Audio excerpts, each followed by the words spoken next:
Alors, nous sommes bien à la rubrique des motions sans préavis. En fonction de nos règles et de l'ordre de présentation des motions sans préavis, je reconnais un membre du groupe formant le gouvernement, Monsieur le ministre des institutions démocratiques. Excusez-moi. Merci, Monsieur le Président. Je sollicite le consentement de cette Assemblée afin de présenter la motion suivante, conjointement avec le leader de l'opposition officielle, le député d'Hochelaga-Maisonneuve, le député de Jean Talon, le député de Taillon, la députée de Laporte et la députée de Rimouski. Que l'Assemblée nationale rappelle que le recours à des prête-noms dans le cadre du financement politique est interdit, incluant, dans un contexte d'une course à la direction d'un parti politique. Qu'elle rappelle que tout avantage indûment lié à une contribution politique, telle l'obtention de contrats gouvernementaux, est également interdit. Qu'elle condamne fermement de telles pratiques interdites par la loi, qu'elle demande à tous les partis politiques de faire preuve d'une grande vigilance et de s'assurer que ces pratiques illégales ne soient aucunement tolérées.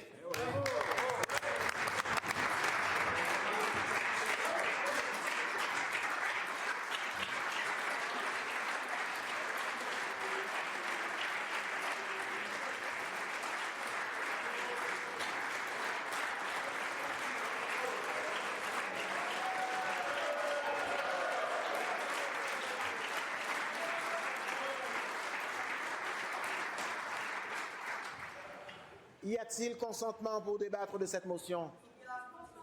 Débat et on va vous demander un vote électronique, Monsieur le Président. Un vote a été demandé. La période de vote est maintenant ouverte.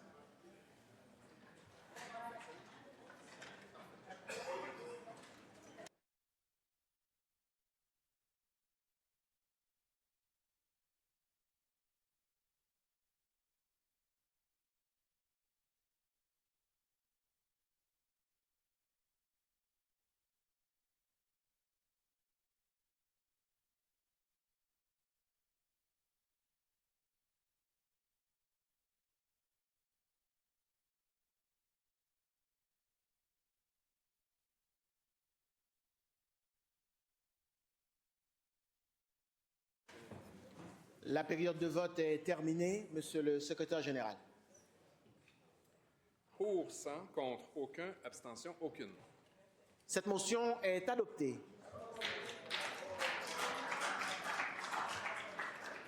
Nous poursuivons avec la prochaine motion qui revient à l'opposition officielle et je reconnais Monsieur le député de Marguerite-Bourgeoys.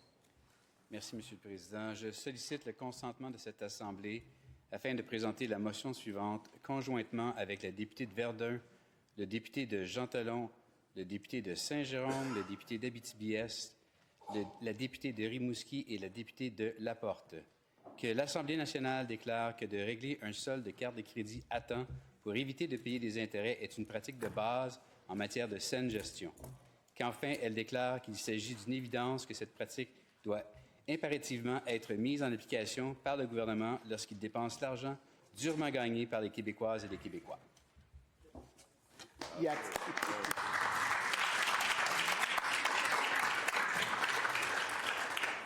a-t-il consentement pour débattre de cette motion?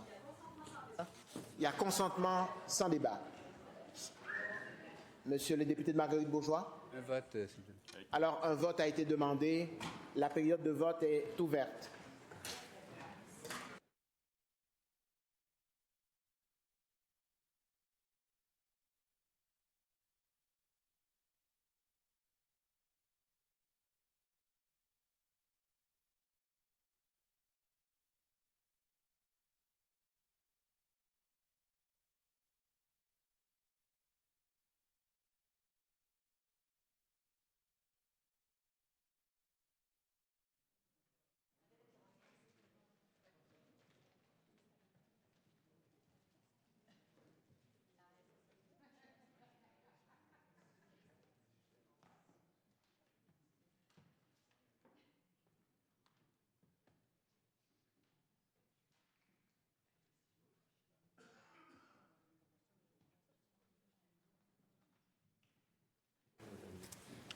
La période de vote est terminée, Monsieur le secrétaire général. Pour 100, contre aucun, abstention aucune. Cette motion est adoptée.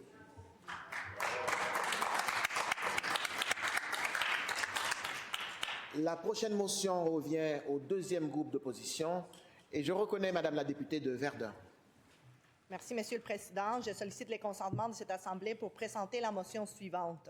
Que l'Assemblée nationale prenne acte qu'au Québec, selon l'analyse de l'Observatoire québécois des inégalités publiée lundi dernier, l'insécurité alimentaire a bondi de 82 % depuis 2019, frappant désormais une personne sur 5 dans la classe moyenne et un locataire sur 3.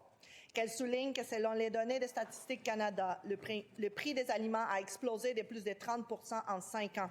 Qu'elle constate que durant cette même période, les profits des géants de l'alimentation, selon leurs rapports financiers annuels et trimestriels, ont atteint des sommets et que leurs marges bénéficiaires ont doublé depuis la pandémie. Qu'enfin, l'Assemblée nationale demande au gouvernement d'évaluer la possibilité de plafonner les marges bénéficiaires des géants de l'alimentation afin de protéger le pouvoir d'achat des Québécois et de freiner les abus. Merci.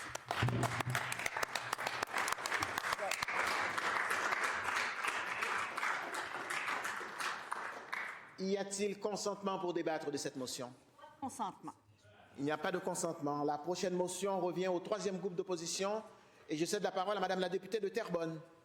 Merci, Monsieur le Président. Je sollicite le consentement des membres de cette Assemblée afin de présenter, conjointement avec le ministre de la Sécurité publique, avec la députée de Westmount-Saint-Louis, la chef du deuxième groupe d'opposition, le député d'Abitibi-Est, la députée de Rimouski et le député de Saint-Jérôme, la motion suivante. Que l'Assemblée nationale rappelle que le Québec est un pionnier dans la mise en place des bracelets anti-rapprochement, qu'elle prenne acte que le port d'un bracelet anti-rapprochement mène à un taux de dissuasion de 96,08 %, qu'elle reconnaisse que ce succès passe par un suivi accru auprès des contrevenants et des victimes. Par conséquent, qu'elle demande au gouvernement de maintenir les ressources allouées à l'analyse de risques avec les contrevenants et au suivi auprès des victimes.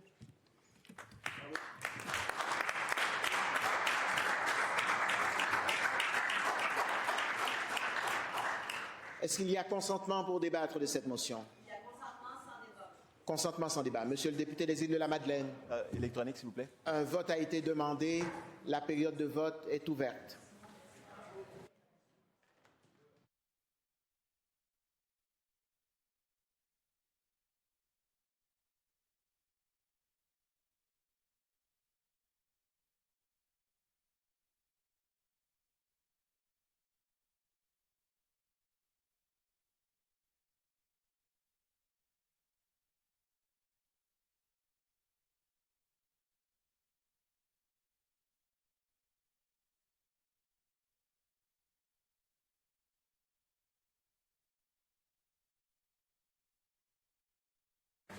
La période de vote est terminée, Monsieur le secrétaire général. Pour 100, contre aucun, abstention aucune. Cette motion est adoptée.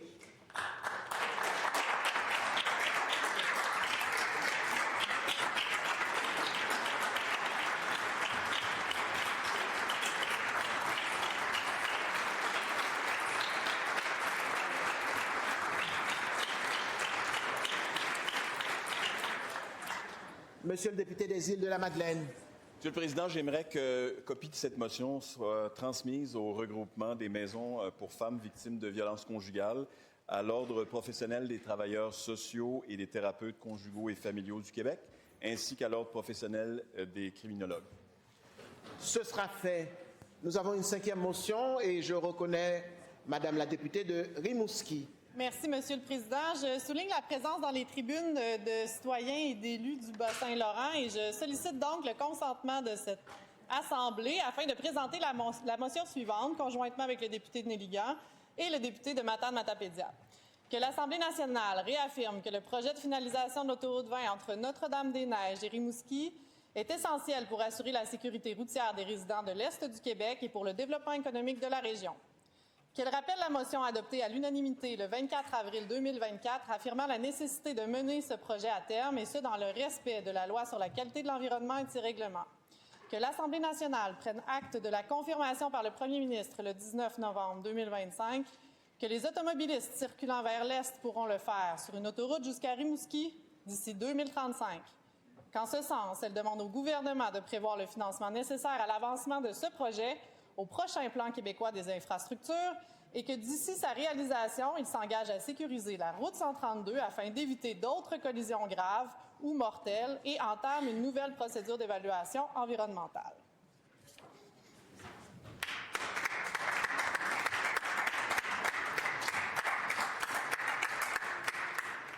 Y a-t-il consentement pour débattre de cette motion? Il n'y a pas de consentement. Alors, ceci nous amène à la rubrique des avis touchant les travaux des commissions. Madame la leader adjointe du gouvernement. Merci, Monsieur le Président. Alors, je donne avis à cette Chambre que la Commission des Transports et de l'Environnement poursuivra des consultations particulières et des auditions publiques sur le document intitulé « Consultation sur la cible des réductions des émissions de gaz à effet de serre du Québec » aujourd'hui, après les avis touchant les travaux des commissions jusqu'à 18h30 et de 19h25 à 21h à la salle Louis-Joseph Papineau. La Commission des finances publiques poursuivra les consultations particulières et les auditions publiques sur le projet de loi numéro 7, loi visant à réduire la bureaucratie, à accroître l'efficacité de l'État et à renforcer l'imputabilité des hauts fonctionnaires. Aujourd'hui, après les avis touchant les travaux des commissions, jusqu'à 18h30 à la salle Pauline Marois. La Commission de la culture et de l'éducation poursuivra l'étude détaillée du projet de loi numéro 108, loi modifiant la loi sur la Société de développement des entreprises culturelles afin de moderniser son offre de services financiers et de reconnaître le domaine de la créativité numérique, aujourd'hui de 16h30 à 18h et de 19h30 à 21h30 à la salle Marie-Claire Kirkland. Y a-t-il consentement pour déroger à l'article 143.1 du règlement concernant l'horaire des travaux des commissions? Consentement. Pour ma part, je vous avise que la Commission de l'administration publique se réunira aujourd'hui à la salle Louis-Hippolyte Lafontaine en séance de travail de 15h30 à 16h15 afin de préparer l'audition du Centre d'acquisition gouvernementale sur le chapitre 2 du rapport de novembre 2024 du vérificateur général intitulé « Acquisition regroupée gouvernementale ». En séance publique de 16h30 à 18h afin de procéder à l'audition du Centre d'acquisition gouvernementale. Et en séance de travail de 18h10 à 18h40 afin de déterminer les observations, les conclusions et les recommandations de la Commission à la suite de cette audition. La période des affaires courantes étant terminée, nous allons maintenant passer aux affaires du jour. Madame la leader adjointe du gouvernement. Oui, il n'y a pas d'affaires du jour, Monsieur le Président. Alors, on va vous demander d'adjourner nos travaux jusqu'à demain, 9h40. Cette motion est-elle adoptée? Adopté. En conséquence, nous ajournons nos travaux au mercredi 3 décembre 2025 à 9h40.